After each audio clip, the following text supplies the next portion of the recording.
Japan's ultimate survival secret is not technology, but its paradoxical embrace of geological instability and unwavering stillness. In what way does a country facing more than 1,500 annual seismic events construct such an incredibly secure megacity? What hidden, destructive threat does the picturesque Mount Fuji actually pose to Tokyo's daily existence? Furthermore, by what means did a marshy coastal settlement evolve into a colossal metropolis housing 37 million residents? Welcome to Impossible Places, where we explore the fragile edge of survival.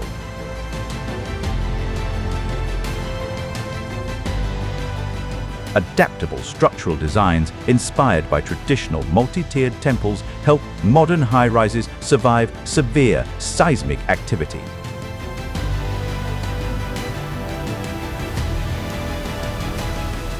Yet, Fuji's beauty masks a volcanic timer overdue for an eruption since 1707.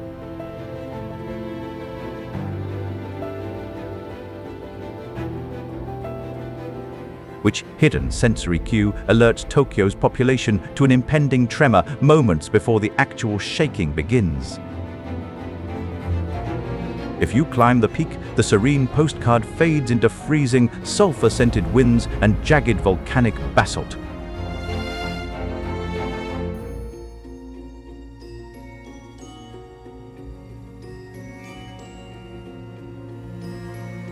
Remarkably, the summit of this active peak is owned by a Shinto sanctuary established in 1606.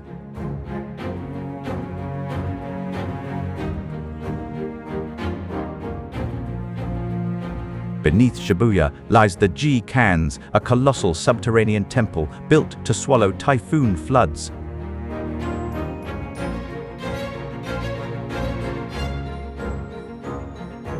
Which resonant iron drone echoes amidst the old evergreen roots surrounding this secluded sanctuary. Let us travel south, where silent guardians watch over a city of 10,000 red gates.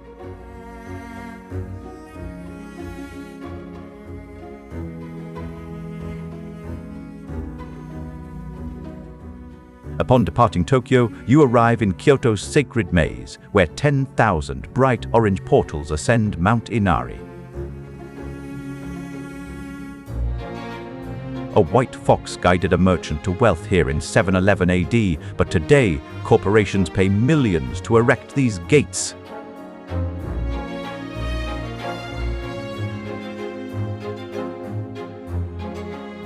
Close by, the wooden sanctuary of Kiyomizu-dera hangs above a steep drop, constructed entirely without iron spikes using joint connections.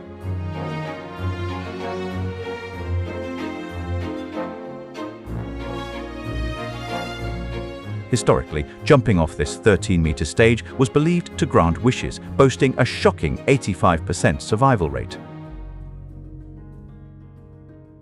Downstairs, visitors sip from the Ottawa Springs' 3 distinct channels which symbolize physical well-being, long life, and prosperity. But drinking from all 3 out of greed nullifies every blessing and invites misfortune. Tucked away in the highlands rests Shirakawago, a 300-year-old village preserved in frosty winter weather. Its thatched roofs, angled like hands in prayer, flex under heavy winds without any nails.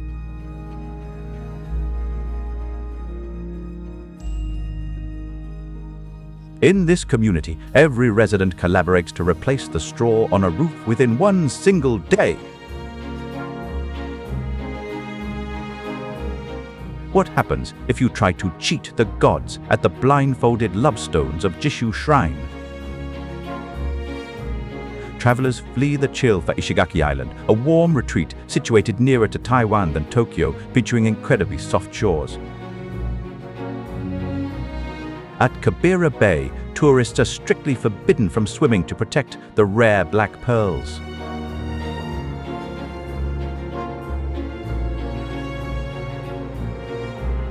Towards the north, the holy Isle of Miyajima formally prohibited childbearing and dimises to preserve the land's purity. Its 60-ton floating torii gate stands completely unsupported on the seabed, surviving typhoons since the 12th century. Beneath the silhouette of Mount Fuji, the 5-story Shureito Pagoda appears historic, though constructed in 1963 to commemorate harmony.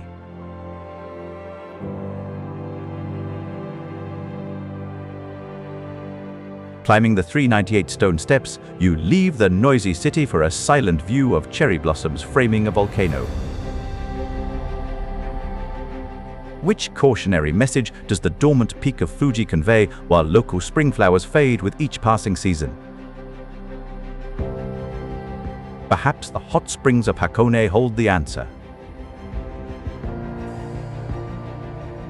Heavy fog hovers over Lake Ashi in Hakone, where a red gate stands straight out of the dark depths.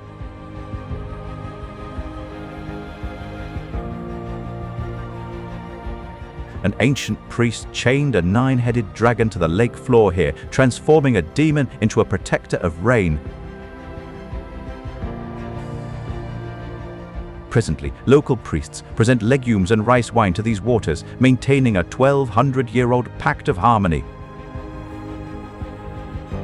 From these volcanic waters, we shift to the snow-covered northern frontier of Otaru in Hokkaido.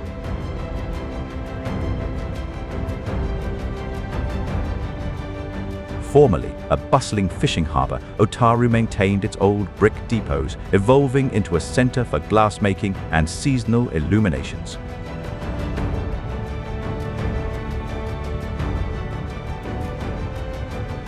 Yet, the ultimate silence awaits you on the sacred, mist-shrouded peak of Mount Koya. Within Okanoin Cemetery, more than 200,000 lichen-covered tombs lie situated under towering, mature evergreens.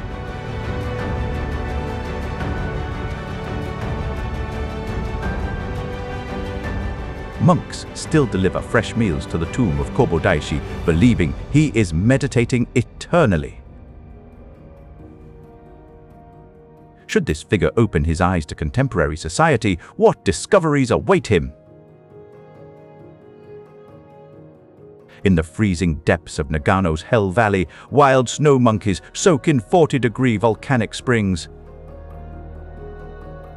Environmental destruction during the 1950s compelled these monkeys to adjust, developing unique habits unseen anywhere else on Earth.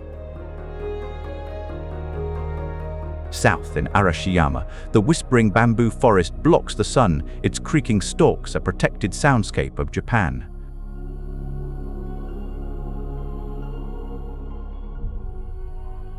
This hardy stalk reflects the country's fundamental belief, yielding under heavy strain while remaining completely whole. This resilience is why Kyoto's 1600 temples survived centuries of fires, civil wars, and rapid modernization. The genuine grace of Japan's landscape exists not regardless of its delicate nature, but rather because of it.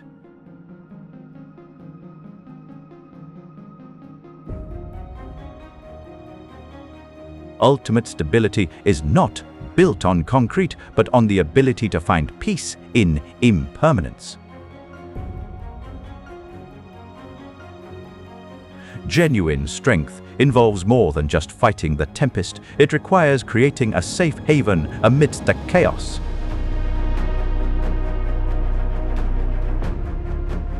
What will remain of these sacred sanctuaries when the sleeping giants finally wake? Depart the low, resonating underground chambers of Tokyo to explore an intricate labyrinth of glowing flames. Here, draped over the sacred slopes of Mount Inari, stands a labyrinth of over 10,000 vermilion torii gates.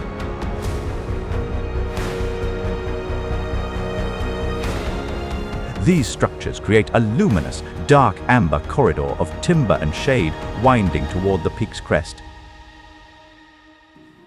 This spiritual fortress was built on the whisper of a strange legend dating back to the year 711.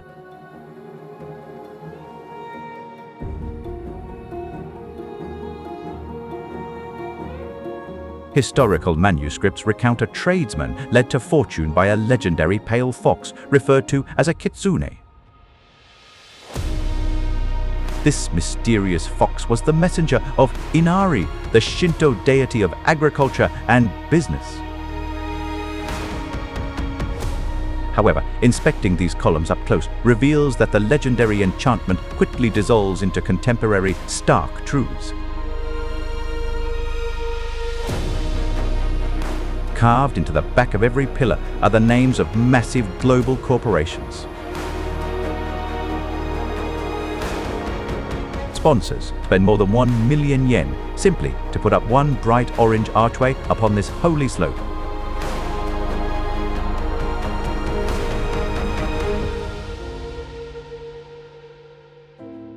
What was once a quiet path for forest spirits is now a physical database of capitalist prayers.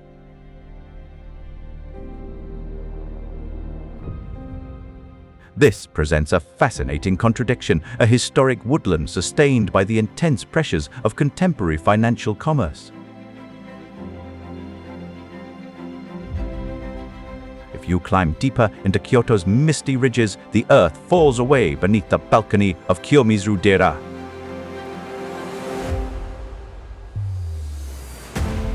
Established in 778 by the cleric Enshin Shonin, this grand sanctuary looms over the precipice above the Ottawa Spring.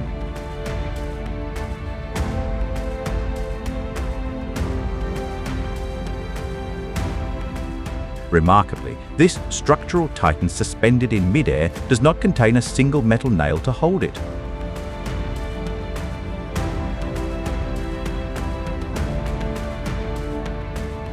Rather, the design utilizes an intricate, woven framework of timber connectors that move flexibly during powerful tremors. But the real shock of this sanctuary is historical, marked by a desperate, terrifying human gamble. Throughout the Edo period, a peculiar trend gripped the local population, the famous leap of faith. Citizens believed that surviving a 13-meter plunge from the stage meant the gods would grant their deepest desire.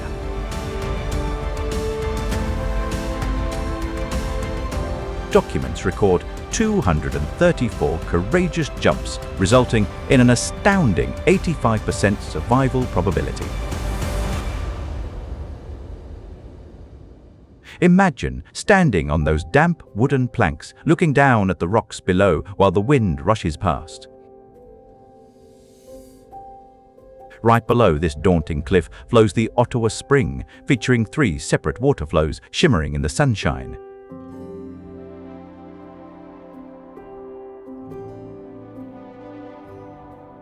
Each stream offers a specific gift, health, longevity, or success in your life. Seeking a break from dense imperial heritage, our journey leads northward to the secluded, snow-covered valleys near Hakusan Mountain.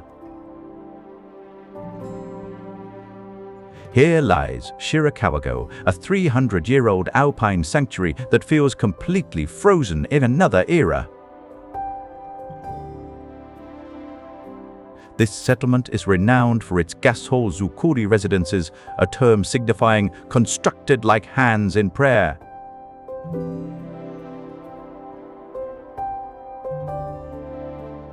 These massive thatched roofs are angled at 60 degrees to shed the crushing weight of winter snow. Mirroring the grand shrines of Kyoto, these historic rural dwellings are constructed entirely without using steel fasteners.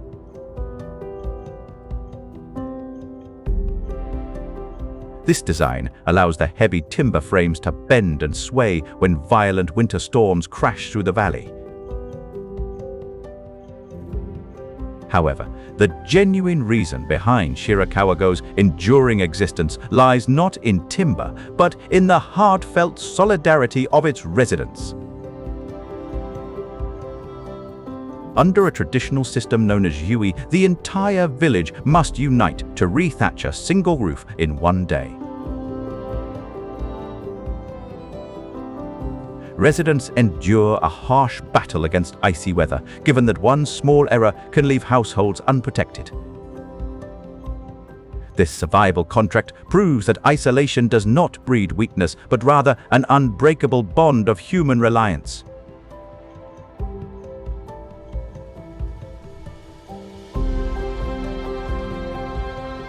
Nevertheless, even within these peaceful cooperative spaces, traditional law offers stark lessons concerning individual greed.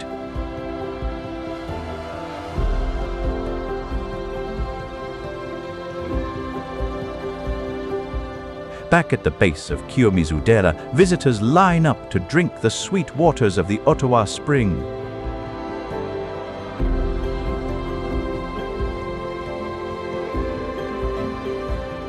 Historically, however, spiritual leaders established a stern, haunting restriction targeted at self-centered visitors.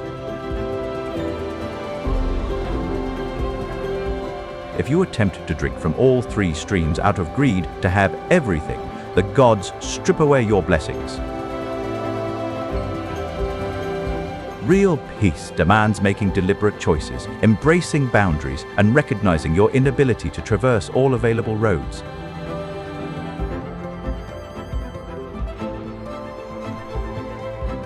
This brings us to a final, mysterious test of fate located behind the main hall at Jishu Shrine.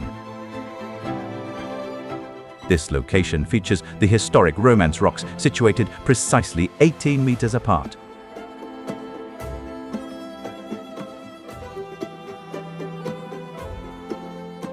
Legend says that walking from one stone to the other with your eyes closed brings true love.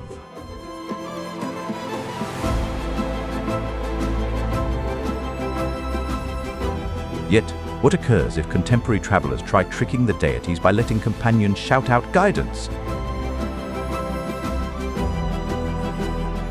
Will the ancient spirits accept this human trickery, or does cheating the gods invite a silent, lasting curse?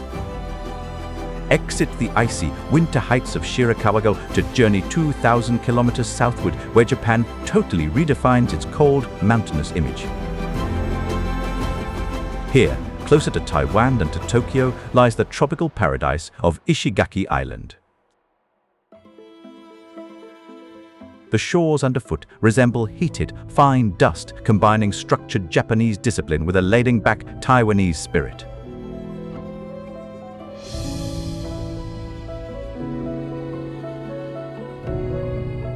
But this emerald paradise hides a fierce ecological boundary. Gaze upon the stunning, bright teal waters surrounding Kabira Bay.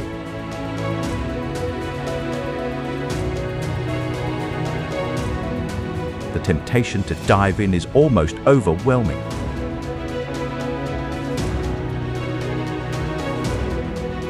However, should you dip even slightly into these shallows, nearby officers will promptly intervene.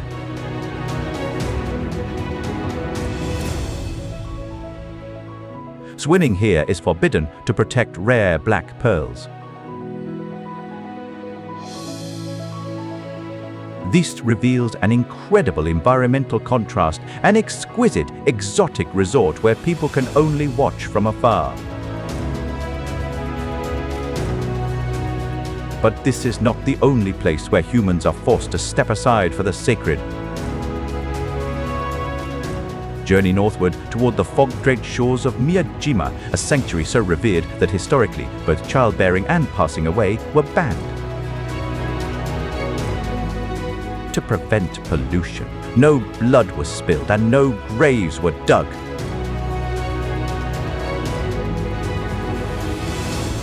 Currently, this threshold is defined by a 60-ton orange archway that seems suspended atop the ocean tides.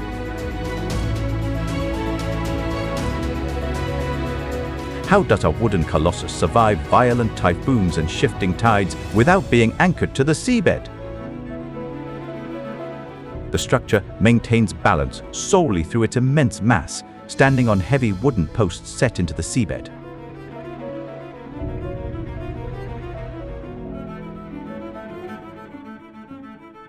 At high tide, you can walk along the red wooden corridors of the shrine, listening to the gentle splash of water.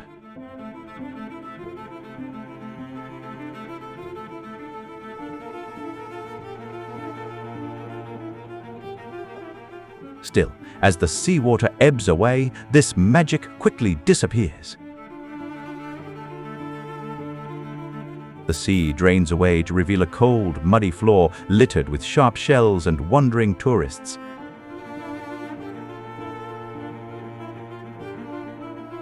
This serves as a clear warning that even majestic wonders ultimately rely on unstable terrestrial foundations.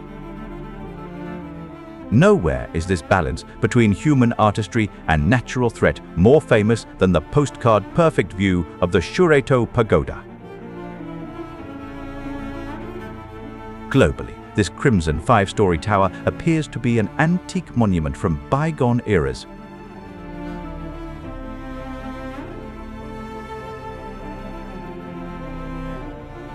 But the truth is a modern revelation. It was constructed in 1963 to commemorate international unity. Reaching this iconic view is a grueling physical pilgrimage.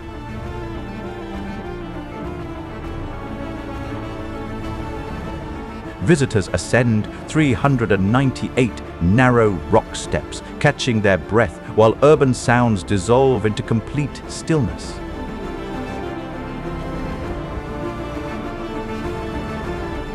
At the summit, soft pink cherry blossoms frame the silent, snow-capped cone of Mount Fuji.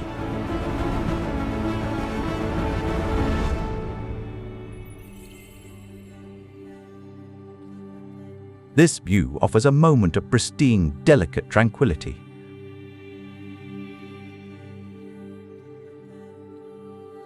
Yet, this beautiful postcard is a dangerous illusion.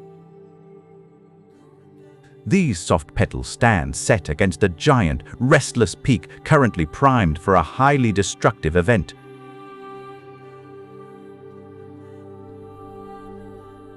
The beauty exists directly on the edge of destruction. Here lies the fundamental contradiction defining Japan. The nation does not build its sanctuaries to conquer nature, but to find a temporary peace within its volatile cycles.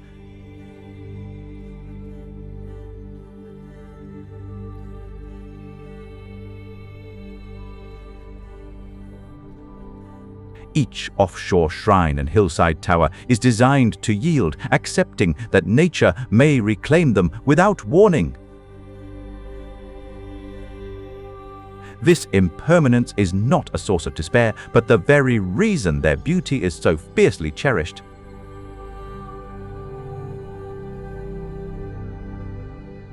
Genuine endurance does not mean constructing an indestructible stone stronghold.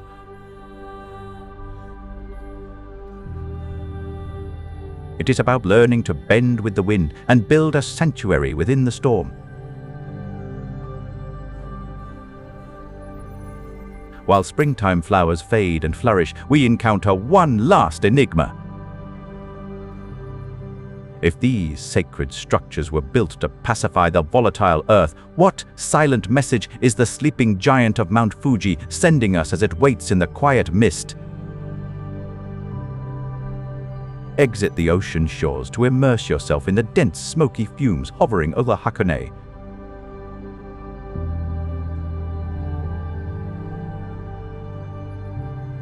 Here, a massive vermilion Torii gate rises directly from the dark, freezing waters of Lake Ashi, framed by green mountains. Though appearing as a quiet emblem of total calm, traditional Shinto mythology tells of a fearsome nine-headed serpent imprisoned under these waters.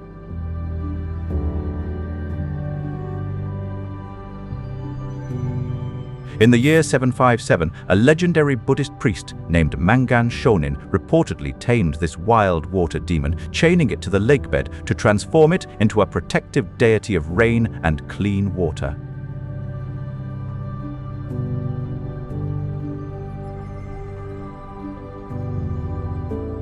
Can this historical agreement remain valid within our contemporary society? Every year on July 31st, Shinto monks row out onto the silent black water to offer red beans and sacred sake to the depths, keeping the monster calm.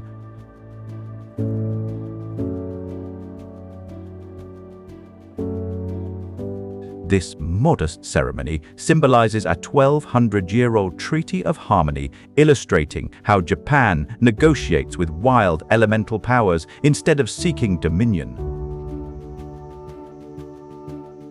But the warmth of these volcanic hot springs quickly fades as we journey far to the freezing, snow-covered northern frontier of Hokkaido. We arrive in Otaru, an old waterfront settlement previously energized by a giant, frantic fishing boom.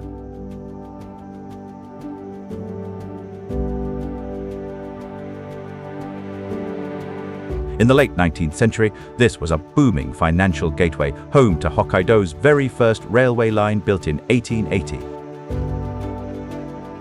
However, once the herring disappeared from excessive harvesting, the active harbor fell into complete financial ruin.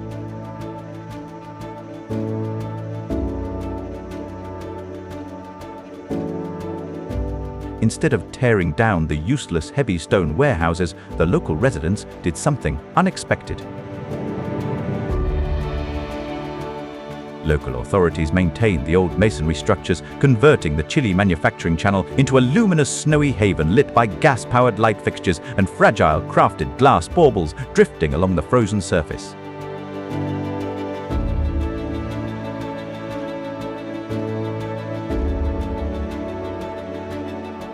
It is a beautiful reversal, a dying industrial port, saved not by heavy modernization, but by preserving its quiet, nostalgic ruins.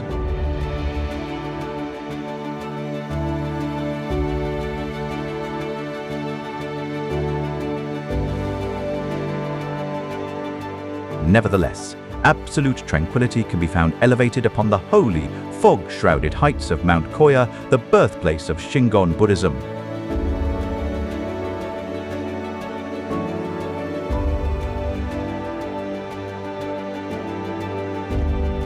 Here, you enter Okunoin, the largest cemetery in Japan, where over 200,000 mossy gravestones rest beneath ancient cedar trees.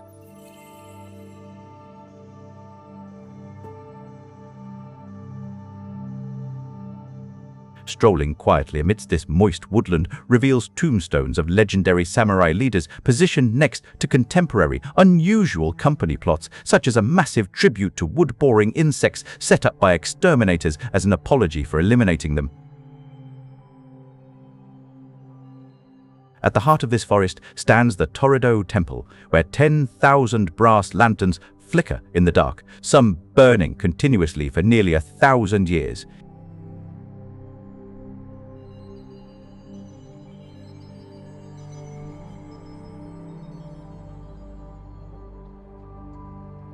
Still, the deepest religious enigma rests within the rock tomb concealed at the rear of this shrine. The Shingon Buddhist monk Kobo Daishi entered this tomb in the year 835, but believers insist he never actually died.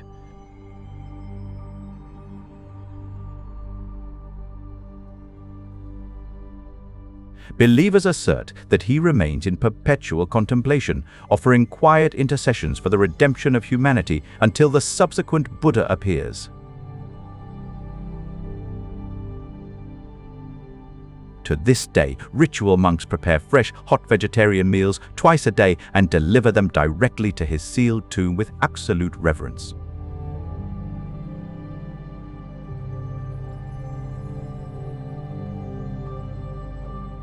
Consider the incredible level of commitment required to provide meals to a contemplating cleric across more than 11 centuries.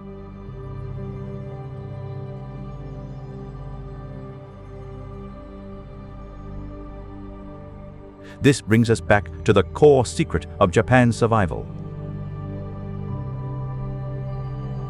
Spanning from Tokyo's huge subterranean drainage chambers to Koyasan's quiet woods, this culture endures through recognizing that all things must pass.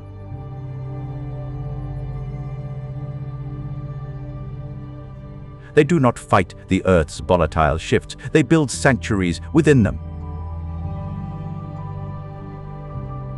Each offshore portal and hillside shrine is engineered to yield, acknowledging the reality that nature could reclaim it without warning.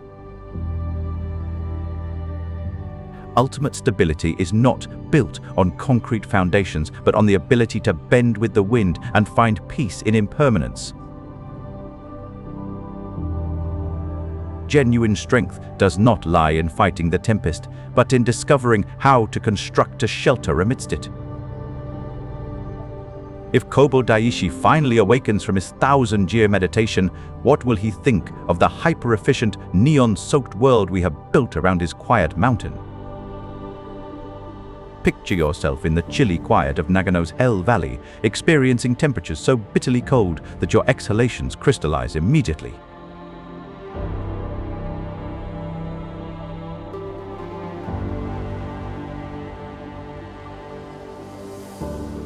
Yet, rising from this icy wasteland is a thick steam cloud, revealing a bizarre sanctuary of survival.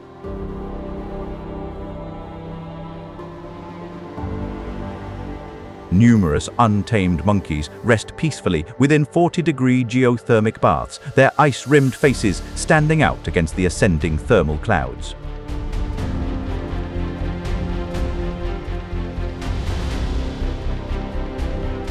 In the 1950s, rapid habitat destruction pushed these monkeys out of their traditional mountain forests.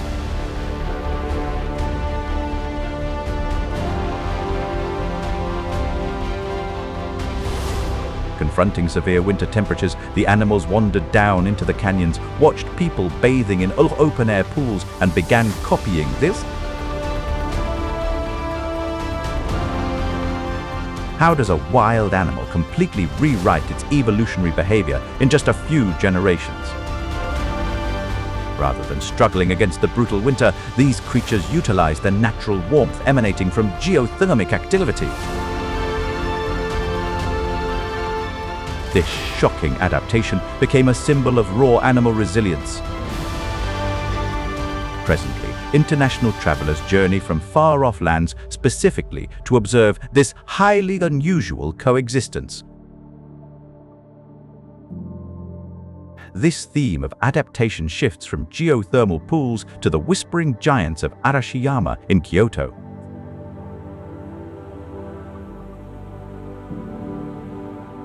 Entering this dense woody thicket causes sunlight to disappear entirely behind an imposing screen of vibrant green vegetation.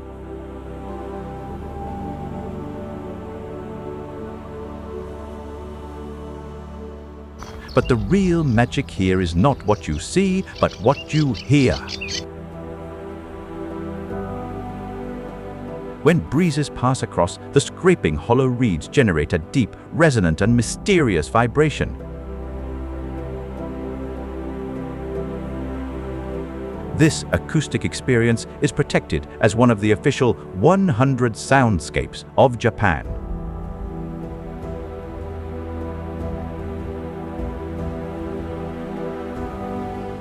In past eras, this grove functioned as a Heian period imperial getaway where aristocrats escaped from administrative chaos.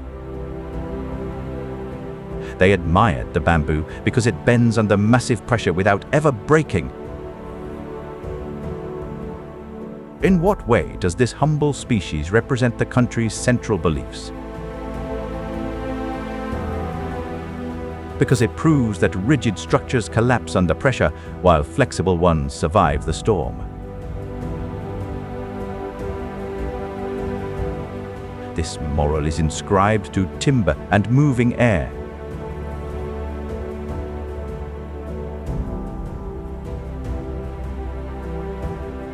This philosophy of endurance is written directly into the wooden bones of Kyoto itself.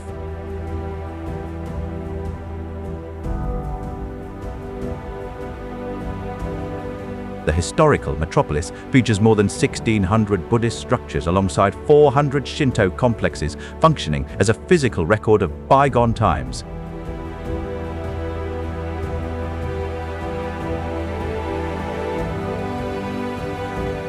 Yet their survival is a shocking historical anomaly. Over enduring eras of internal warfare, catastrophic blazes, and swift industrialization, these timber shrines realistically should have been incinerated. During World War II, Kyoto was placed at the top of the American atomic bomb target list. Through an unexpected shift in plans, authorities spared it near the deadline due to its immense historic importance. How did a city built of paper and wood outlast the most destructive war in human history? By maintaining its peaceful nature, the site became far too highly valued to be demolished.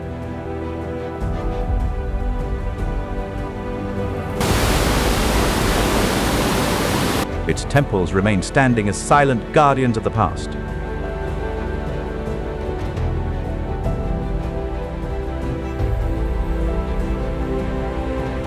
From wild primates bathing in warm springs to architectural structures surviving seismic shocks, Japan offers an essential insight. True strength is not found in rigid resistance, but in the flexible grace to bend and find peace amidst the shifting earth.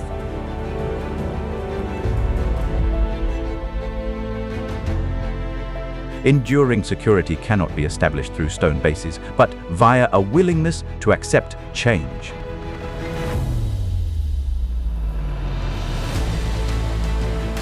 True resilience is not about resisting the storm, but learning to build a sanctuary within it.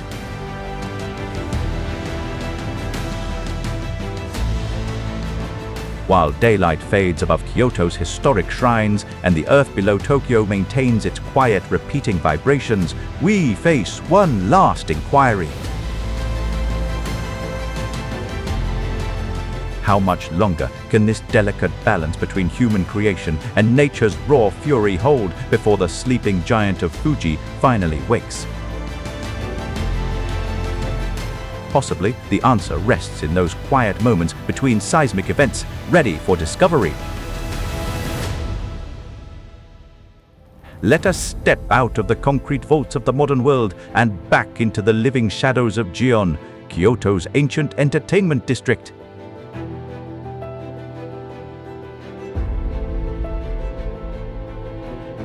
In this neighborhood, onlookers may hear the soft whisper of traditional robes as a geisha enters a timber cafe.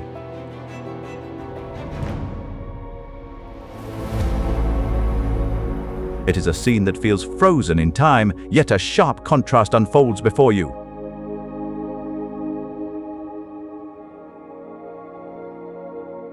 Though sightseers spend large sums to don hired garments for social media photos, actual geishas move quietly along side streets, unnoticed by onlookers.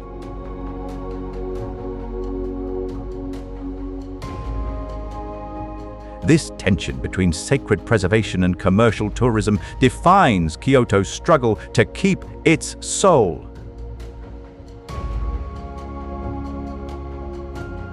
Nevertheless, with the onset of fall, maple foliage transforms into striking crimson, reflecting the subterranean volcanic warmth slumbering below.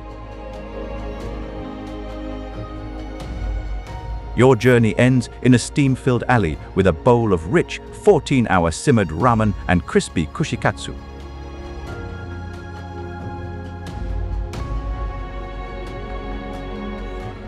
Warm soup paired with crispy tempura anchors visitors in the tangible existence of an urban center determined to endure. From the quiet temples of Kyoto, we journey north to the towering peak of Mount Myoko. Referred to as Echigo Fuji because of its perfect proportions, this giant peak disintegrated during a massive volcanic collapse 4,000 years ago. Yet today, humans live in direct contact with this active giant. Picture gliding down trails of fresh powder as nearby geothermal openings sputter, releasing sulfurous clouds into the chilly alpine atmosphere.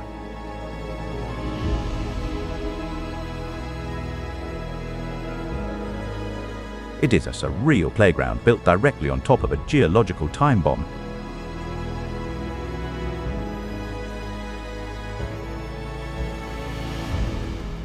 Rather than dwelling in anxiety, nearby inhabitants welcome the active peak as a vital provider for their livelihood.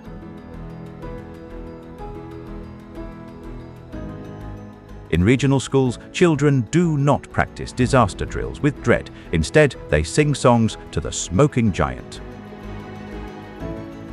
Local residents interpret the peak's continuous low vibrations not as a danger, but as an omen of prosperity.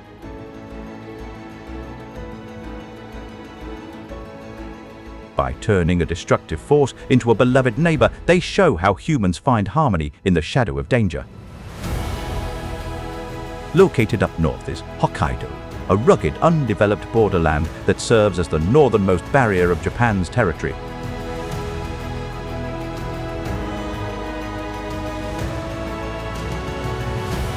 Unlike the hyperdense streets of Tokyo, this massive island is a vast wilderness of deep winter snow, hot springs, and agricultural abundance.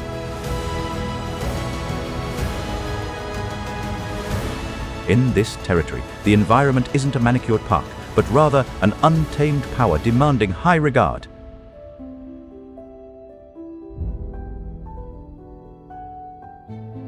For centuries, the indigenous Ainu people have lived in harmony with this harsh climate.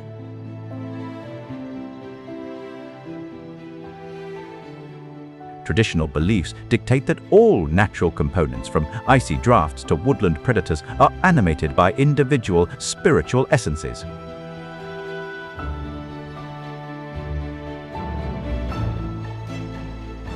Instead of fighting the bitter winters, the Ainu learned to read the subtle changes in the snow and ice. These people emerged as holy protectors of the icy wilderness, transmitting ancestral wisdom on staying alive down through time.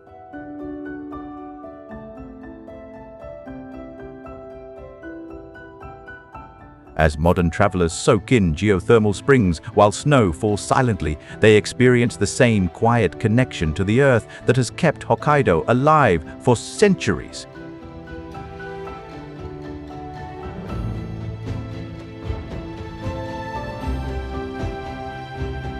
Moving on from the tranquil, icy landscapes of the Northern Territory, we arrive in the bustling center of Osaka.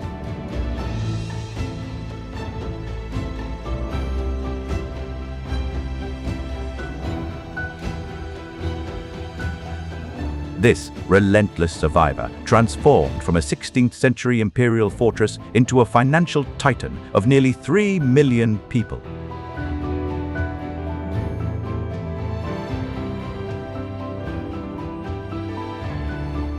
In no other place is the friction between holy traditions and hectic urban life so profoundly felt.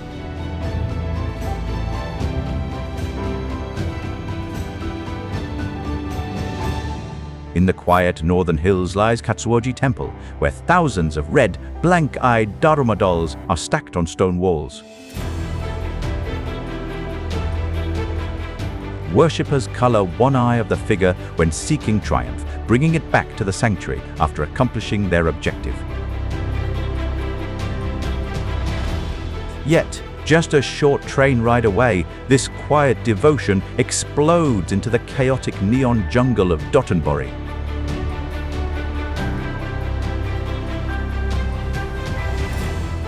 In this district, giant robotic shellfish swing limbs above pedestrians eating snacks amidst the brilliant radiance of colossal LED displays. This sensory onslaught of sizzling takoyaki and bright lights proves that rebirth is not just about survival, but thriving with loud energy.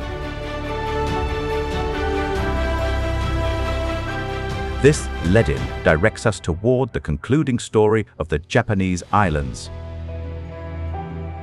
the nation's ultimate survival secret is not its ability to prevent natural disasters, but its cultural code of embracing impermanence.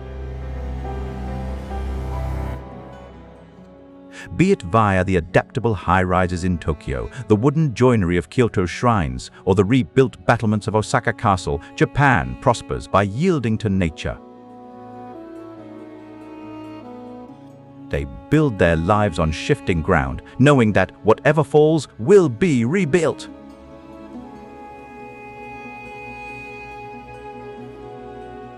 Embracing transition in this manner infuses their societal customs with an exquisite, delicate charm.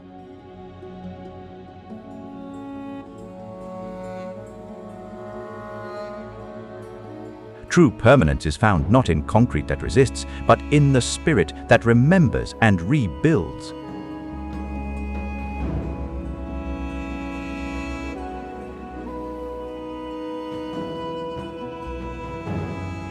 While the bright displays of Dotonbori shimmer across the historic waterways and Mount Myoko quietly exhales its warm sulfuric gases, we face one last inquiry. In a world chasing absolute permanence, what can we learn from a nation that has mastered the art of living on a shifting earth? Our story starts upon fields that previously absorbed the life of perished soldiers.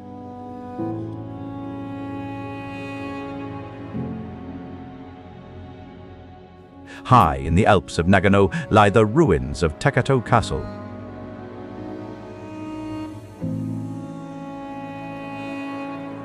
During 1582, this stronghold witnessed an intense, high-stakes battle between opposing military factions.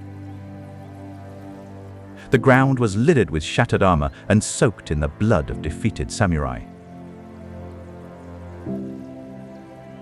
However, strolling past these ruined entrances now, visitors encounter an exquisite ceiling of delicate rose petals. These are the Kohigan Sakura cherry blossoms, known for their deep reddish-pink hue.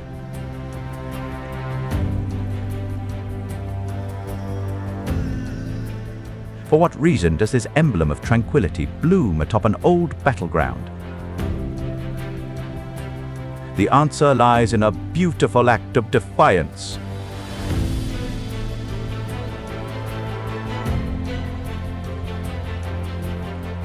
Throughout the 1870s, unemployed samurai saw their social standing revoked and their main fortress torn down. Instead of launching a hopeless rebellion, they rebuilt their legacy with their own hands. These individuals cultivated over 1,500 blossoming cherry trees straight into the dilapidated fort walls.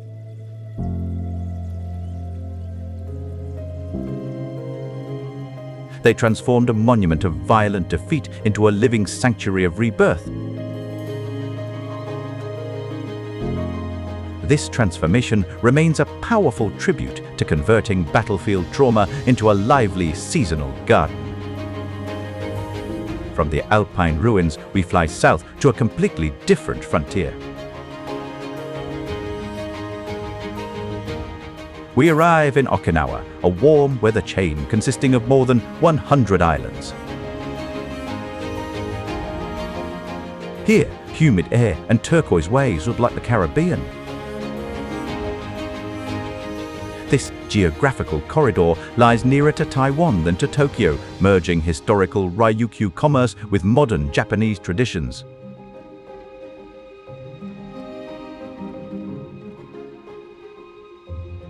But behind the postcard beaches lies a dark history of conflict. Throughout World War II, this area endured highly destructive land operations, heavily disfiguring the local geography.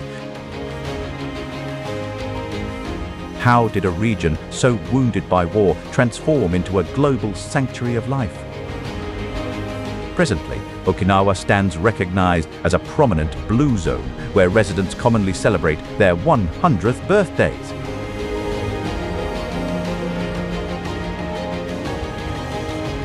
Their secret is Uemaru, a powerful cultural system of social connection and mutual aid.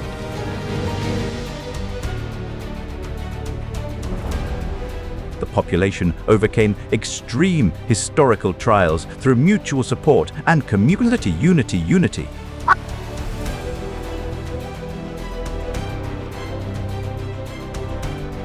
The very soil that was once a symbol of death is now a global classroom for survival. Departing the tropical coastlines, we travel into the heart of the foggy, holy groves of Nikko.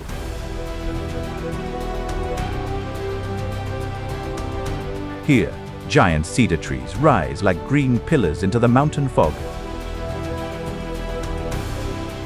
This holy refuge was initially established during the 8th century under the direction of Shodo Shonin.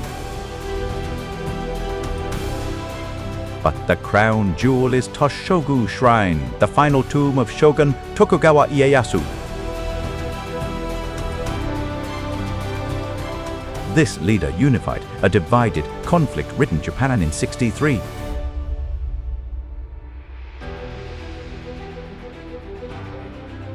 As you ascend the stone steps, a dramatic sensory contrast unfolds.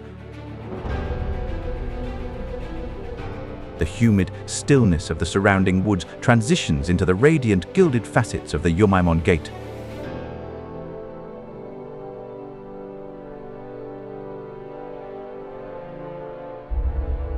This architectural marvel is covered in over 500 gold leaf carvings of mythical beasts. Residents named the structure the Sunset Gate, as admiring its intricacies could occupy an observer for hours on end.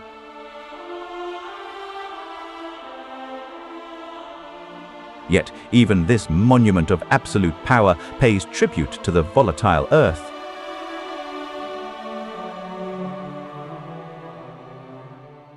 Upon nearer inspection, viewers can observe that one structural column has been sculpted in reverse. This was a deliberate choice based on the belief that completion invites decay.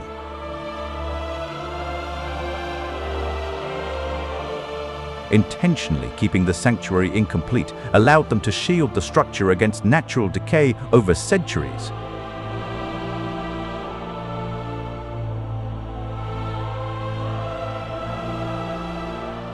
Our journey through these impossible places brings us back to the volcanic heart of the nation at Lake Ashi. This tranquil lake took shape within the giant volcanic basin left by Hakone's final significant geological blast.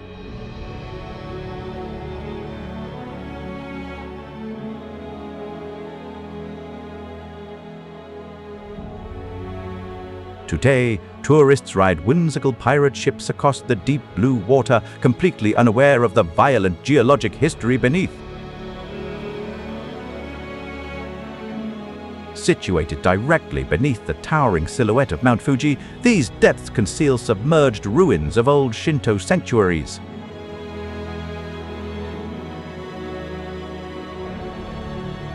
It is a volatile paradise where human playfulness floats directly over primeval destruction.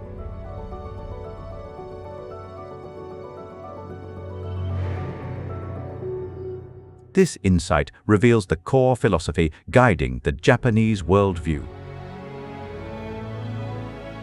Whether it is the samurai ruins of Takato blooming with pink life, the war-torn shores of Okinawa thriving with longevity, or the wooden temples of Nikko built to remain incomplete, Japan does not run from fragility. People welcome change. They understand that the earth is a living, shifting giant that cannot be conquered by concrete or steel. Rather than creating stiff structures designed to combat heavy weather, builders erect flexible refuges that yield and thrive amidst it. This acceptance of impermanence is the ultimate secret to their survival.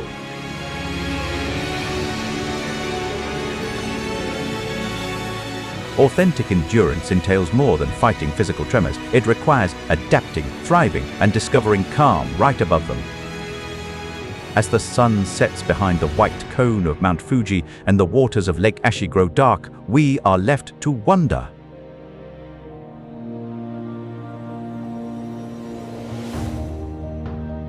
Amid modern societies seeking eternal stability, what wisdom can we gain from cultures prospering through accepting the exquisite risks of constant change?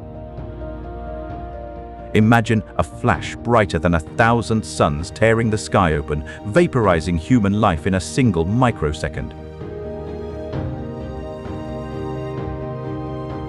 On August 6, 1945, the city of Hiroshima was suddenly transformed into a burnt, radioactive wasteland.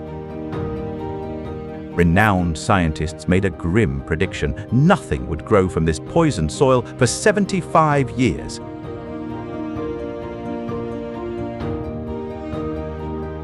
However, observe the beautiful scenery of Peace Memorial Park today.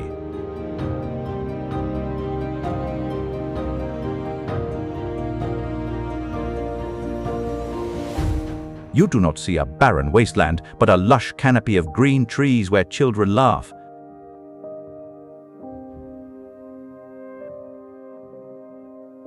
Hope emerged only 1 year later as vibrant crimson oleander blossoms unexpectedly broke through the scorched soil.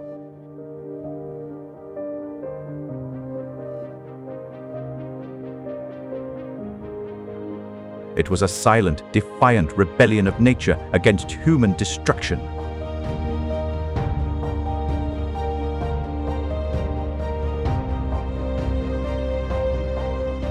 Situated directly in the center of this revival is the Genbaku Dome, maintaining its bare iron framework precisely as it looked post-blast.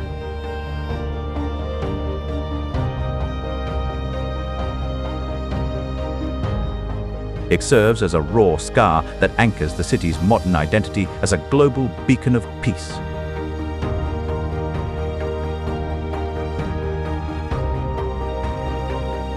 This demonstrates how profound structural damage can eventually blossom into stunningly vibrant landscapes.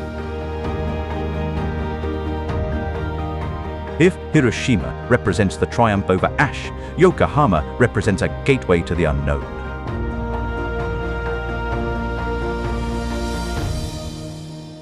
Back in 1859, this urban area was non-existent, serving only as a small, secluded seaside community housing merely 100 cabins.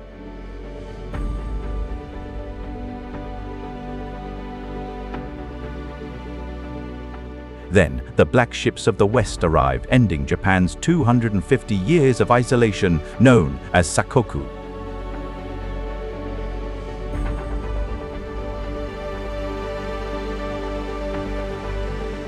Practically overnight, this calm anchorage transformed into a hectic crossroads where international traders met local samurai. This sudden collision gave birth to the nation's largest Chinatown, a labyrinth of bright colors. Stroll along the shoreline paths now, and you will encounter an amazing contrast of sensations. To your left, the historic red brick warehouses speak of 19th century trade. On your right, the incredibly modern high-rises of Minato Mirai 21 soar skyward, casting bright, glowing lights across the deep water. How did a tiny village build a metropolis of millions in just a century and a half? By transforming international interaction into a prime example of societal adjustment.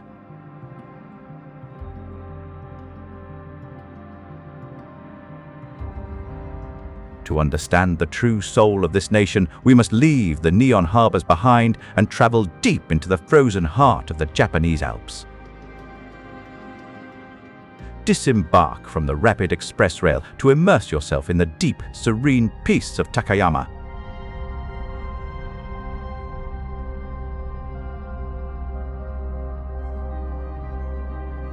Here, the relentless rush of modern technology completely fades, replaced by wooden merchant lanes from the Edo period. For what reason did progress pause within this alpine canyon? For centuries, treacherous mountain passes and heavy winter snow cut Takayama off from the rest of the country.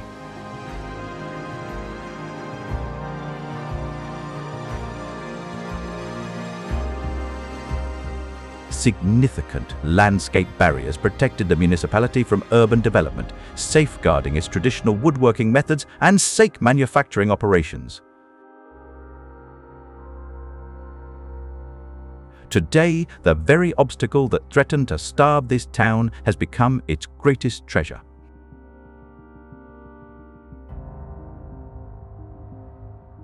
Tourists wander down these historic thoroughfares, hoping to discover the true, historic heart of old Japan.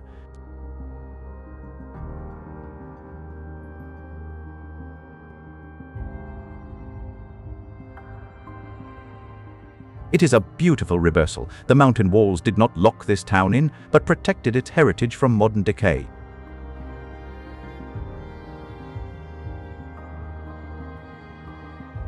While Takayama serves as an alpine refuge, the landmass of Shikoku represents a holy frontier. As Japan's smallest main island, Shikoku is defined by deep river gorges and ancient bridges woven from wild vines.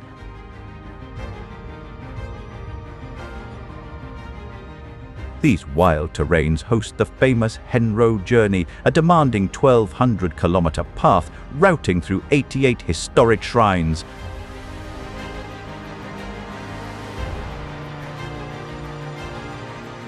For centuries, pilgrims have walked this path, pushing their bodies to the absolute limit of physical exhaustion.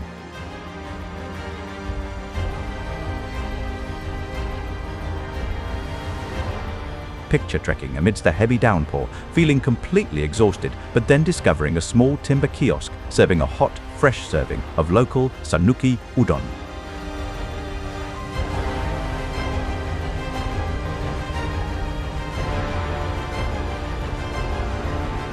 The simple warmth of the broth becomes a holy revelation, grounding you in the present moment.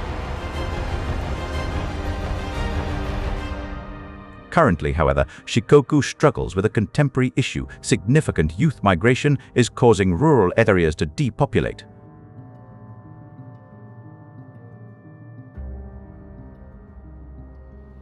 Yet, the island has transformed this emptiness into its greatest asset.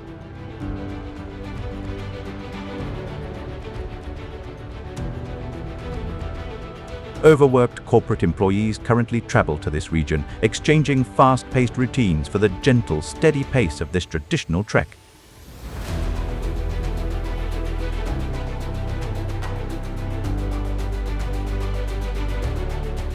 Our journey across these impossible places brings us to a final, profound realization.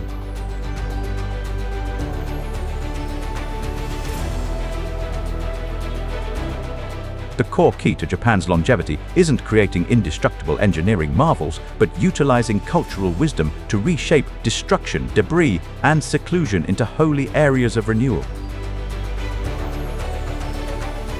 From the massive underground flood tunnels of Tokyo to the blooming atomic soil of Hiroshima and the quiet trails of Shikoku, this nation thrives by embracing instability.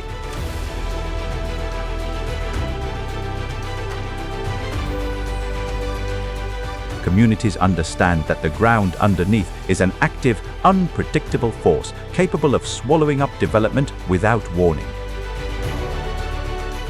Ultimate stability is not built on concrete foundations that resist, but on the spirit that remembers, adapts, and rebuilds.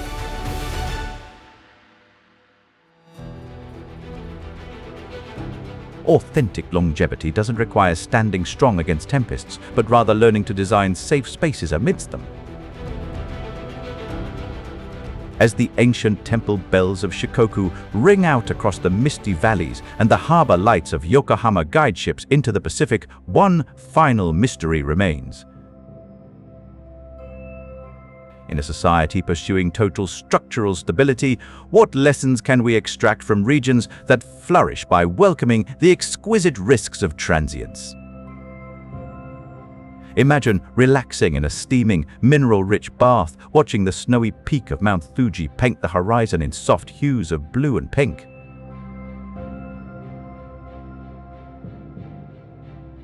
Still, right across the mountain pass, the terrain fractures to reveal Owakudani, the Great Boiling Valley.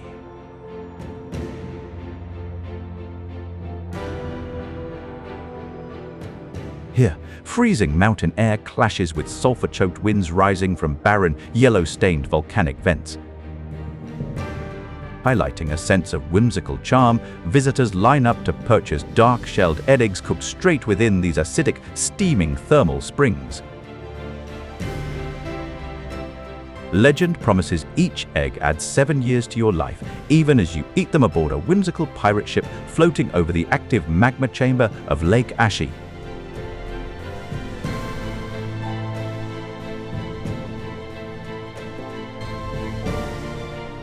By what means did this country convert an actual geothermal hazard into an upscale weekend destination for health?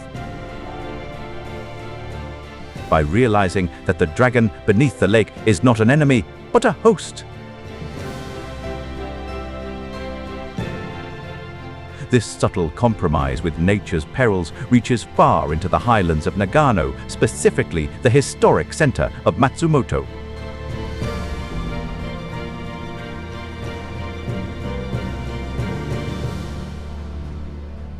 Rising from the valley floor is Matsumoto Castle, a dark, wooden fortress known as the Crow Castle. Over 5 centuries, its dark wooden battlements have successfully weathered both violent tremors and historical military assaults. Yet, Matsumoto's greatest test of resilience was not medieval, but terrifyingly modern.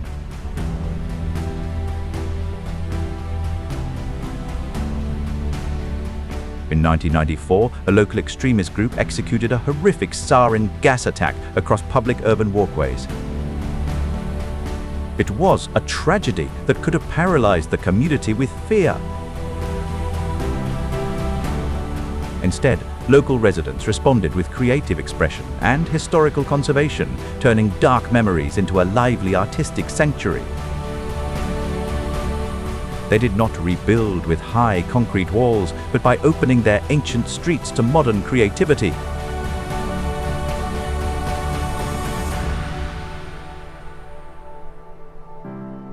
Traveling southward, Nagoya serves as the prime example of post-war manufacturing revitalization.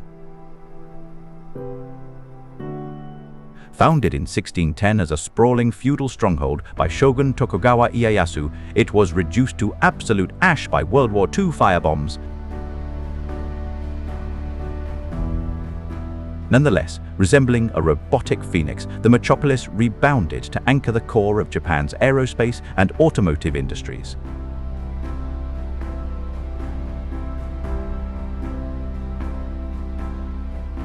Walk through the reconstructed castle, and you will see the gleaming golden tigerfish, the shachihoko, perched high on the roof.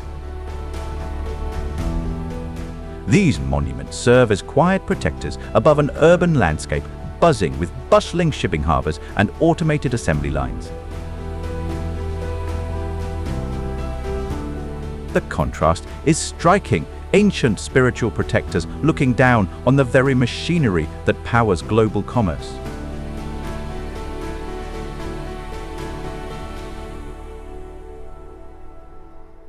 This represents the concluding note regarding the unique Japanese island chain. Across every island, they do not build to conquer the earth, but to flow with it.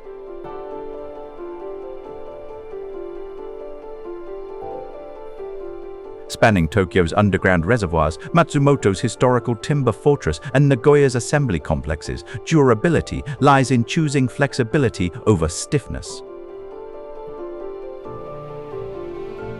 True strength is not the absence of vulnerability, but the ability to build beauty directly over the cracks of a shifting world.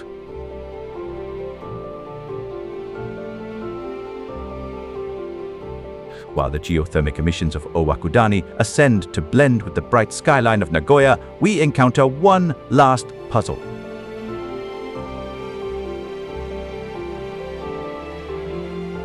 When the shifting crust beneath these monuments finally reaches its tipping point, will our concrete creations learn to dance, or will they fall back into the quiet dust? depart the holy tombs of Koyasan and journey northward toward the chilly, rugged borders of Hokkaido, looking forward to Niseko. Long before foreign tourists flocked to its slopes, this wild land was known by the indigenous Ainu as a river toward the cliff. Through what process did this isolated, bitterly cold wilderness evolve into an internationally celebrated winter sports resort? The secret lies in the unique, freezing, sub-zero Siberian winds that collide with warm volcanic steam, dumping meters of the lightest powder snow on Earth. Picture yourself atop an alpine peak facing a biting, icy gale, then immediately soaking in a secluded woodland thermal bath. The contrast is absolute, shivering in the sub-zero air while volcanic heat from deep within the Earth keeps you warm. For the roots of this evolutionary drive to endure, our attention turns southward toward the seaside bastion of Kamakura. In the 12th century, the exiled warrior Minamoto no Yoritomo turned his back on the soft luxury of Kyoto.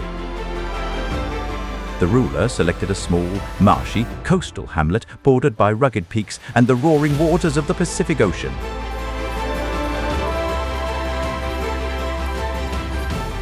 Why would anyone build a capital in such a rugged, isolated place?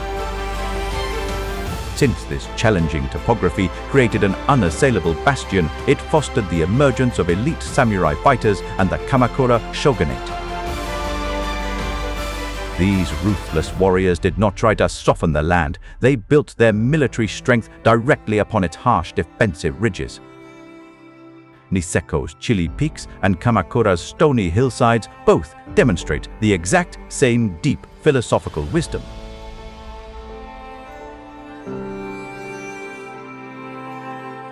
Japan does not seek to conquer or tame hostile environments.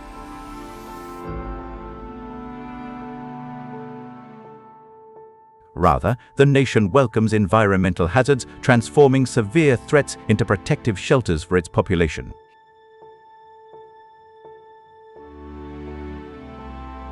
Whether hiding from enemies in coastal valleys or riding out volcanic winters, this society adapts to the volatile Earth.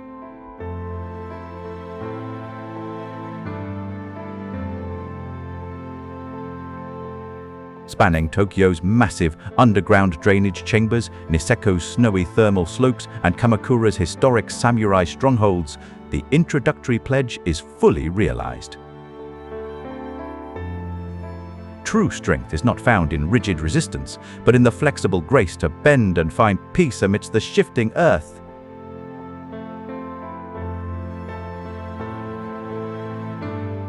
Humanity needs to cease resisting natural patterns of deterioration and environmental transition.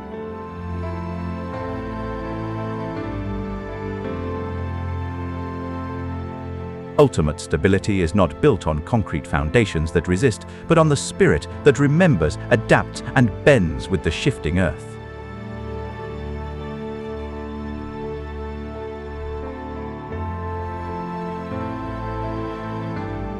While seasonal snow covers the summits of Hokkaido and ocean waves from the Pacific lap against the historic shrines of Kamakura, a closing inquiry remains.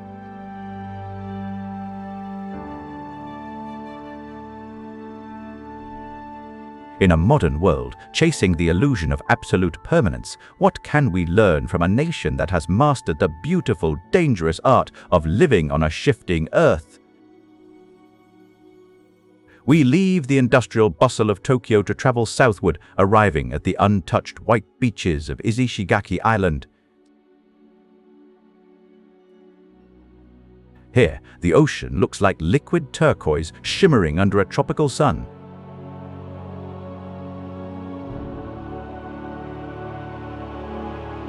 Visitors often view this destination as a premier vacation spot, yet an unexpected realization hits upon reaching the shore.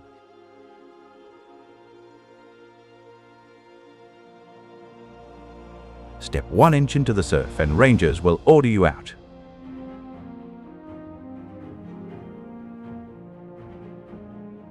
Wading into the waters of Kabira Bay remains completely prohibited. Why would a nation lock away its most beautiful beach? This restriction exists underwater as researchers work diligently to safeguard delicate marine habitats containing uncommon dark pearl oysters.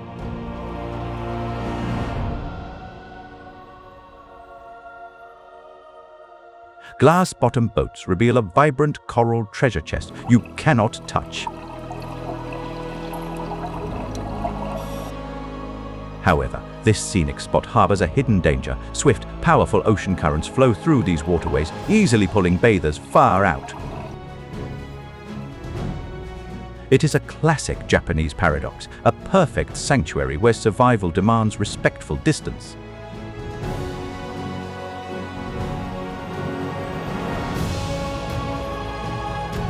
Which additional mysteries are these greenish bays hiding from the inquisitive gaze of passing tourists? To find out, we must travel back to Tokyo, stepping through the massive Kaminarimon Gate into Sensoji Temple. This historic Buddhist temple presents an amazing visual juxtaposition against the surrounding modern metal high-rises. At the entrance, giant statues of Reijin and Fujin, the gods of wind and thunder, glare down at visitors. These deities act as quiet watchmen, symbolizing our historical efforts to placate the unpredictable elements of our planet.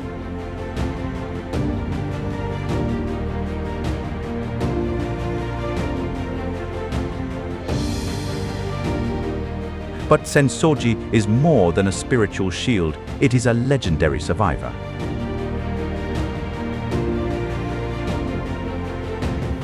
Throughout the destructive World War II aerial strikes, this sanctuary was burned entirely to the ground. Yet, the community refused to let their heritage die.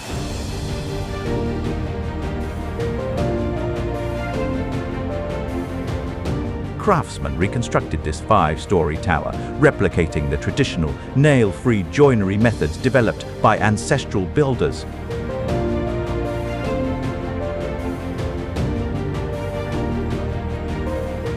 It stands today as a monument of rebirth, proving that Tokyo's soul cannot be destroyed by fire.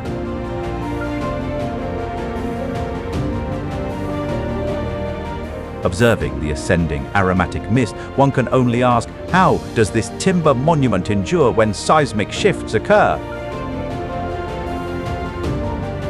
The answer waits in the Alps, where the dark timbers of Matsumoto Castle rise above a misty moat.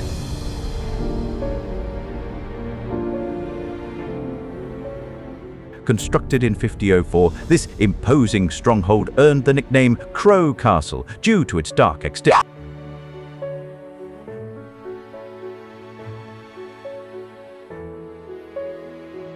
This medieval stronghold has survived wars, fires, and earthquakes for 5 centuries.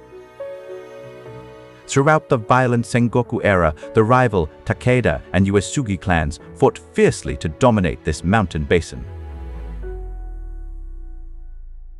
Soldiers sprinted through narrow corridors, ready to drop heavy stones on attackers below. However, the fortress faced its most significant danger not from invading samurai, but from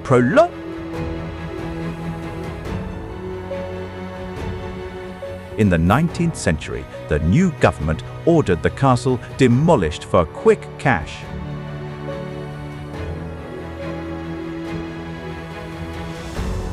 Through an unexpected move, nearby residents combined their finances to purchase the fortress, preserving their historic legacy. They realized that a city without its history is just a collection of empty concrete.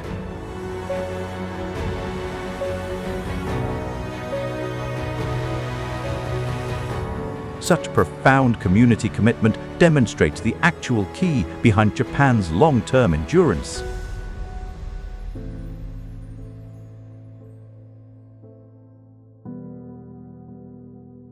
Across these islands, the nation does not build massive concrete barriers to conquer nature.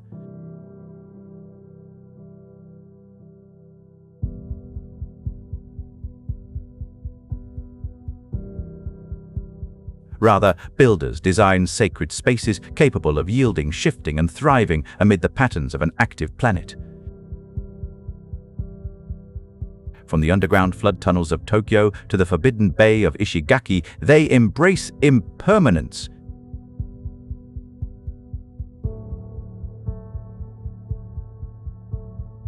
Communities understand that transience is natural, believing that any demolished structure will arise again even more beautifully. True resilience is not about resisting the storm, but finding the courage to rebuild your sanctuary after the ground stops shaking. While aromatic vapor ascends from Sensoji and the black battlements of Matsumoto Castle shimmer upon quiet waters, one last inquiry lingers. In a world chasing absolute permanence, what can we learn from a land that has mastered the beautiful, dangerous art of living on a shifting earth? Departing Kamakura's high cliffs, our destination is Matsuyama, Shikoku.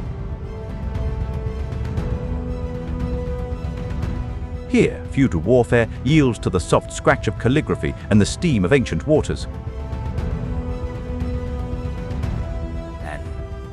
Do you catch the soft murmurs drifting from the timber halls of Dogo Onsen, Japan's most historic geothermal bath? For 3,000 years, this bathhouse has healed souls beneath the imposing hilltop castle.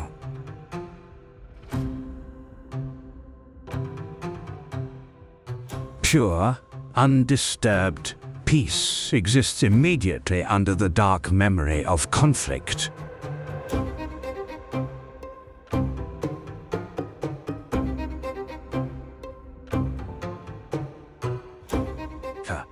Yet, this strategic isolation did not breed stagnation. Through an incredible transition, a stronghold designed for samurai protection evolved into the cradle of contemporary haiku.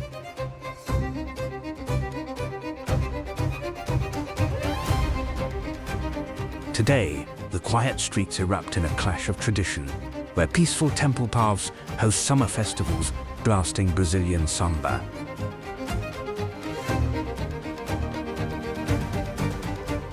Such a transformation highlights a population unwilling to remain constrained by ancestral traditions.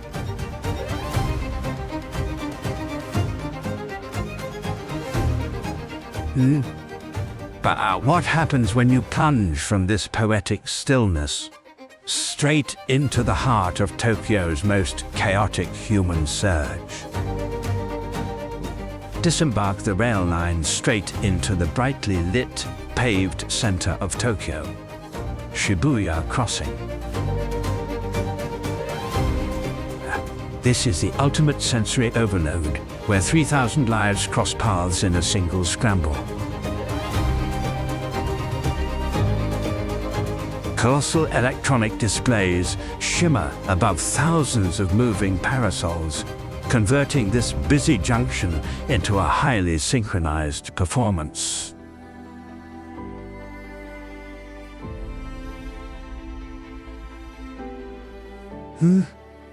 How does a nation threatened by earthquakes coordinate 500,000 people walking here daily? This dynamic succeeds due to profound social coordination, representing an unspoken agreement of mutual cooperation. But this delicate balance is facing a modern crisis. Massive influxes of international visitors led leaders to prohibit public drinking at large gatherings, such as Halloween. This sudden restriction threatens the raw, spontaneous energy that made Shibuya a global icon.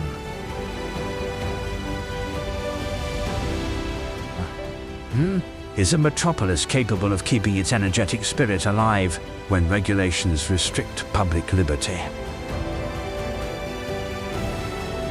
Or to find out, we must flee the noise and seek shelter in a city protected by gold.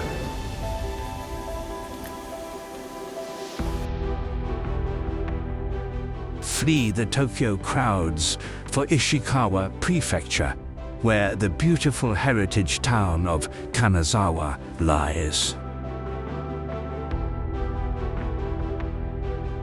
Unlike Tokyo's concrete maze, this artisan sanctuary miraculously escaped the terrible destruction of war. Sheltered here, tourists stroll beside peaceful canals while listening to soft shamisen melodies drifting from a nearby geisha district.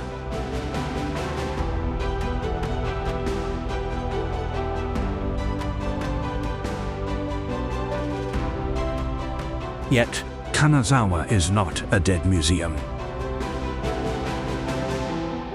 Come, the region thrives as a bustling center of manufacturing, generating almost the entirety of Japan's gold leaf, flattened delicately enough to dissolve upon contact.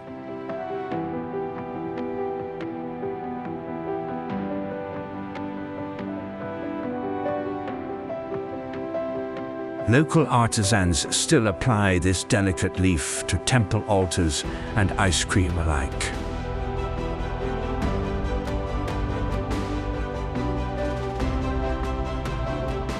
This establishes a beautiful juxtaposition. Historic Edo-era architecture flourishing alongside contemporary upscale comforts.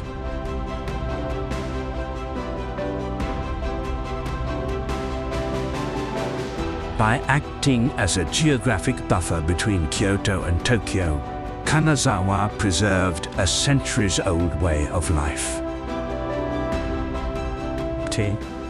Yet, with high-speed rail lines connecting this region to larger cities, how long can this precious retreat withstand globalizing influences? Our journey across these islands brings us to a final, profound realization.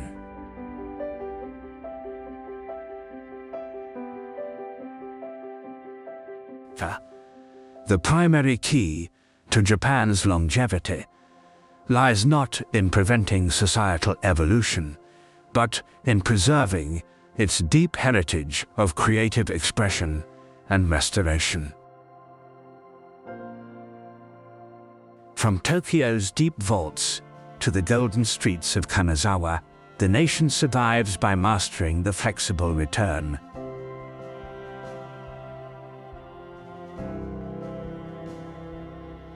Citizens recognize that the ground underneath is a restless power that resists any human control.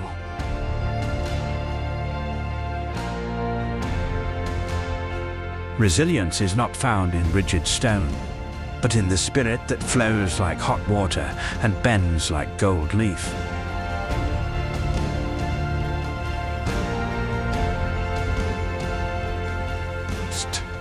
Humanity should cease resisting the unavoidable processes of physical deterioration and discover how to adapt flexibly. As the neon lights of Shibuya fade and the temple bells of Kanazawa ring out, one final mystery remains.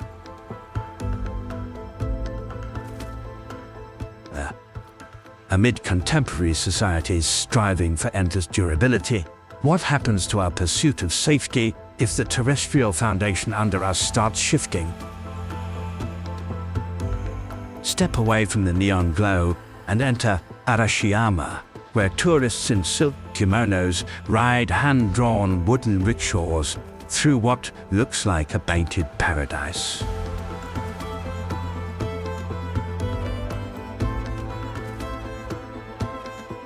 Yet, avoid letting this peaceful scenery mislead your observations.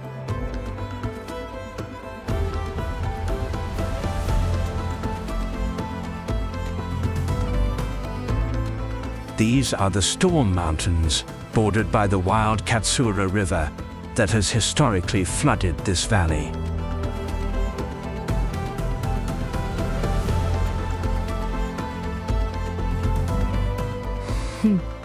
Through what means do historic timber shrines, built beneath active volcanoes, endure multiple generations of landslides and heavy storms?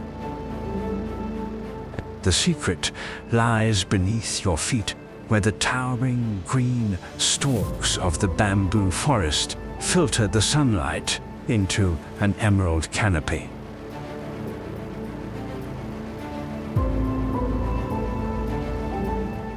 Though Kyoto's rapid transit lines echo a mere 30 minutes from here, these dense stalks whisper a separate melody.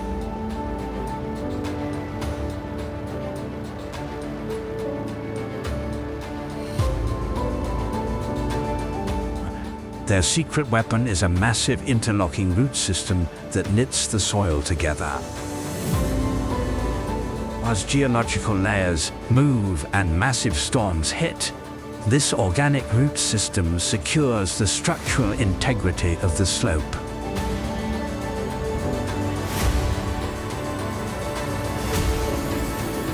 It is a living shield built on flexibility. This fragile equilibrium connecting life and catastrophe faced its most severe trial down south in the city of Kobe. At exactly 5:46 a.m. in 1995, a devastating earthquake ripped through Japan's busiest port. Elevated traffic structures buckled like miniature playthings, resulting in more than 6,000 fatalities.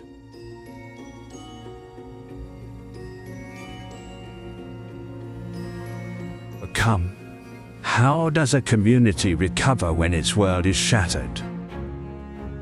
Recovery stemmed not from centralized administrative strategies, but from the pure determination of local citizens.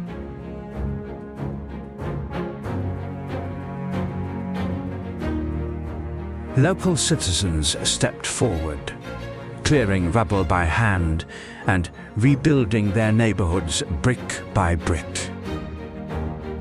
Presently, Kobe shines as an impressive contemporary city, yet its residents deeply remember past tragedies. Every winter, millions of light bulbs illuminate the city during the Luminary Festival.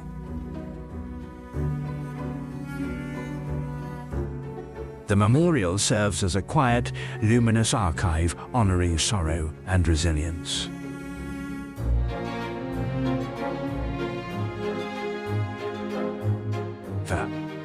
A city's true strength is measured by its light in the dark. To locate the origins of this resilient attitude, travelers must ascend further toward the landlocked 3,000-meter summits of Nagano. Here, in the rugged rooftop of Japan, freezing blizzards clash with summer heat. Long ago, the fog-shrouded basins of Shinano served as violent war zones where competing commanders engaged in fierce clashes over land. Yet over time, the blood-soaked soil transformed into the peaceful Nakasendo trade route.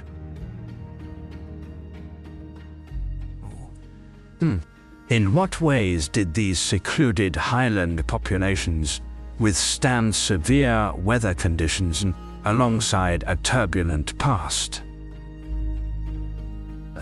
They turned their greatest challenge into a resource, using alpine snowmelt to cultivate buckwheat soba.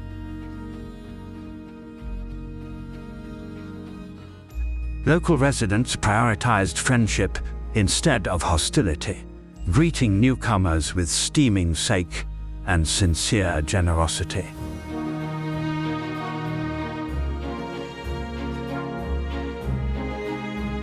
The mountains did not trap them. they protected them.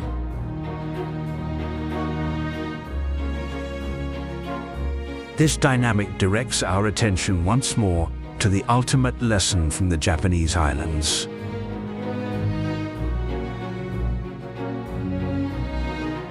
From Kyoto's storm-swept bamboo to Kobe's glowing ashes and Nagano's freezing peaks, survival is not about resisting change. Key involves embracing reality. They do not build massive concrete barriers to conquer nature. They partner with its volatile cycles.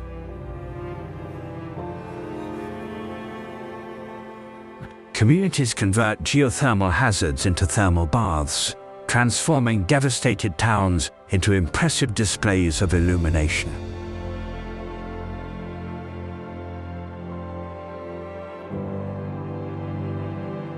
Od's true strength is not in standing rigid against the storm, but in finding the grace to bend and rebuild when the sky falls.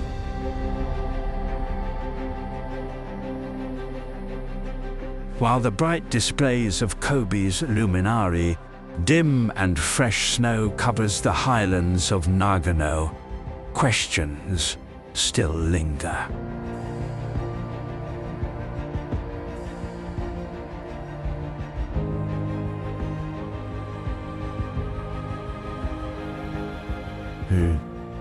In a world facing its own unpredictable shifts, will we learn to bend like the bamboo of Arashiyama, or break under the weight of our own rigid creations? Picture a quiet isle within Ago Bay, traditionally famous for quiet shell gatherers, unexpectedly filled with global politicians and massive policing operations.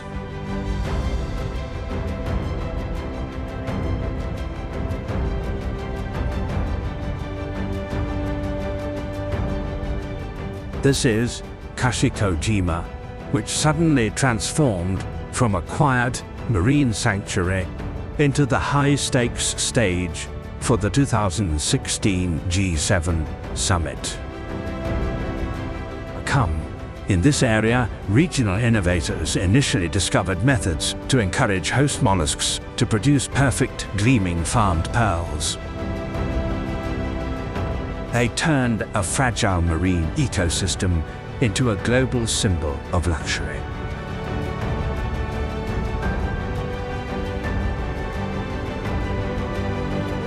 However, this highly profitable haven encounters a hidden underwater threat.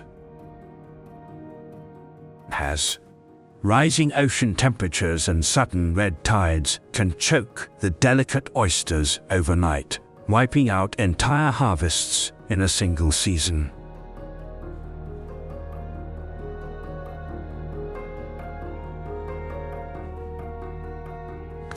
Managing this industry requires taking continuous, risky chances against shifting marine environments. From the warm southern bays, we fly north to the frozen frontier of Sapporo. Initially a rugged landscape designated by the native Ainu as a big river, the region experienced an incredible shift in 1866.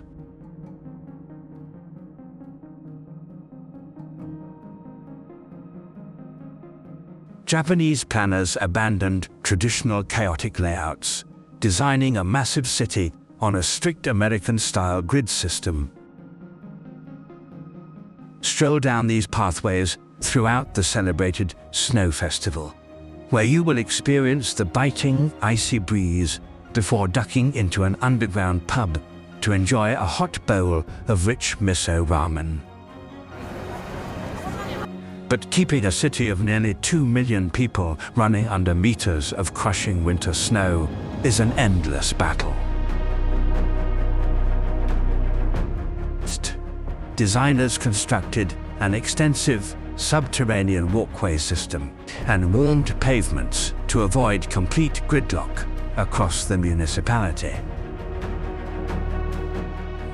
They chose to go beneath the ice rather than fight the freezing storm.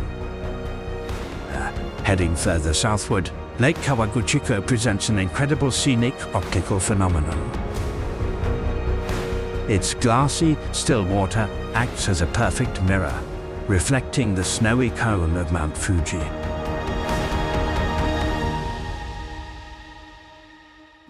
During springtime, soft rose-colored blooms surround this quiet landscape, while brilliant crimson foliage takes over during fall.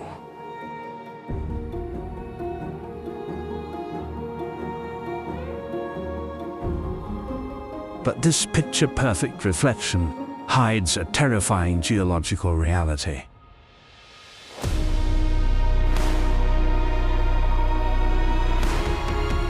This body of water sits straight inside the danger zone of a giant restless mountain primed for a severe explosion.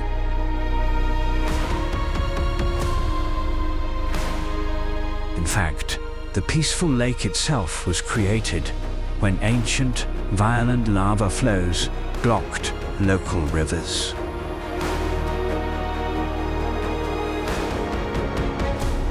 Visitors are actually resting directly upon the stone remnants of a major historical landslide.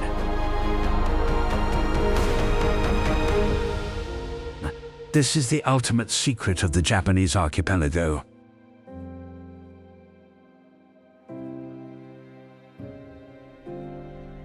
Pond, spanning Tokyo's giant drainage networks, Sapporo's wintry street layouts, and Kawaguchiko's geothermic reflections, endurance involves cooperating with nature rather than defeating it.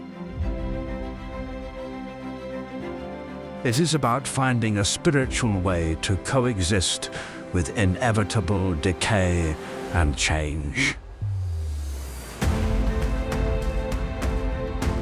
This society avoids constructing immovable concrete defense works designed to fight active environments.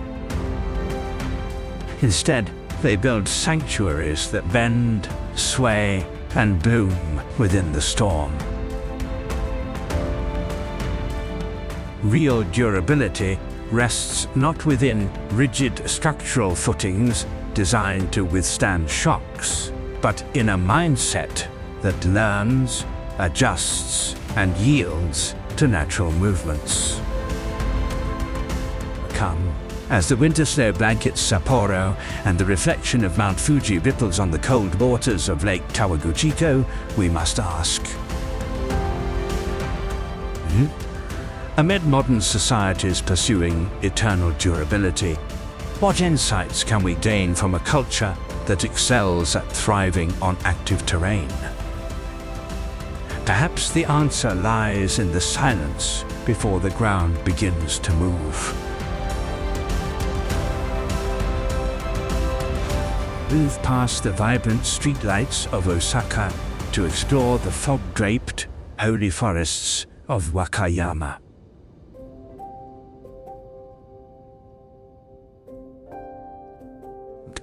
Here, the ancient Kumano-Kodo trails wind through silent forests, leading directly to the white, sun-drenched shores of Shirahama.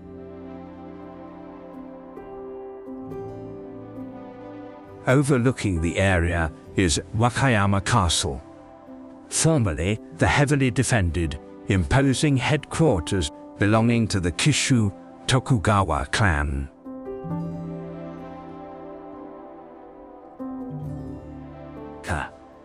For centuries, samurai patrolled these stone ramparts, ready to unleash devastating violence on any challenger.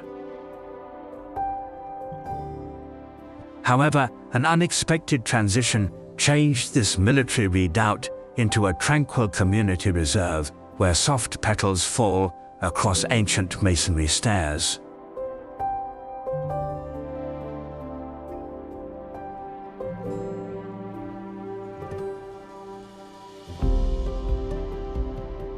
But the real shock of this mist-shrouded sanctuary lies in its unexpected modern legacy.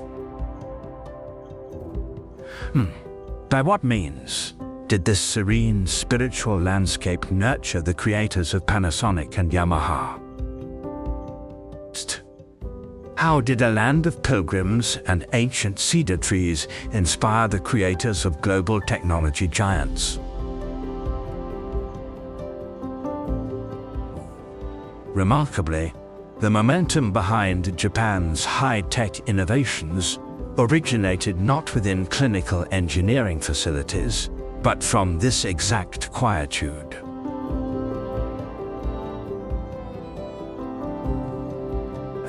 By studying the quiet, relentless rhythms of the forest, these pioneers learned to build global empires on a human scale.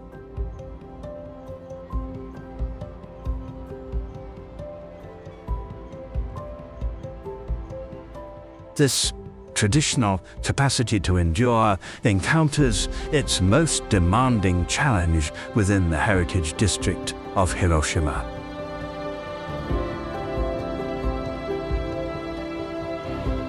On August 6, 1945, a blinding flash hotter than the sun vaporized a bustling metropolis in a single microsecond.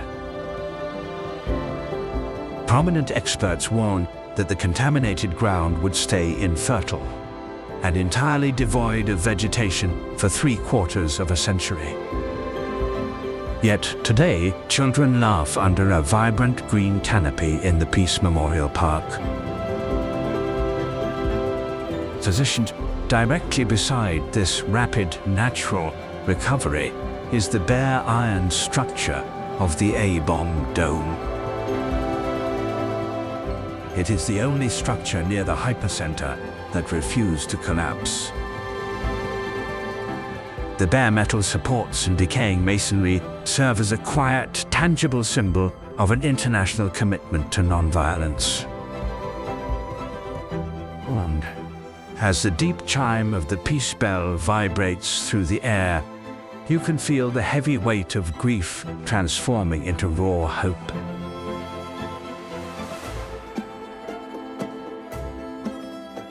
Rather than hiding its greatest tragedy, the municipality constructed a beautiful monument of hope around it.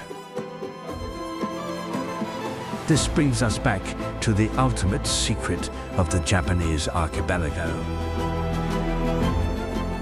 Spanning Tokyo's underground drainage vaults, Koyasan's lichen-draped headstones, and the lush gardens of Hiroshima's memorials, this culture endures by remaining flexible rather than brittle.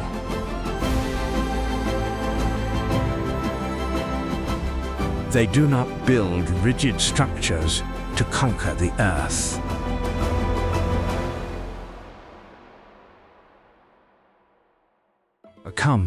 Rather, communities acknowledge that environmental forces and historical events represent active, uncontrollable powers beyond human dominion. True permanence is not found in rigid stone that resists the earth, but in the flexible spirit that remembers, heals, and rebuilds. This represents a crucial strategy for endurance that we should remember while uncovering our planet's most challenging environments alongside impossible places.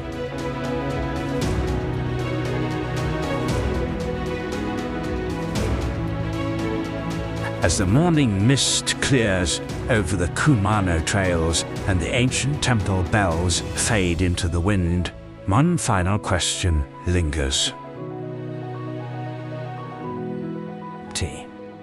Within modern societies preoccupied with total dominance, can we discover how to establish personal shelters amidst hardships? Or will we stubbornly struggle against inevitable changes?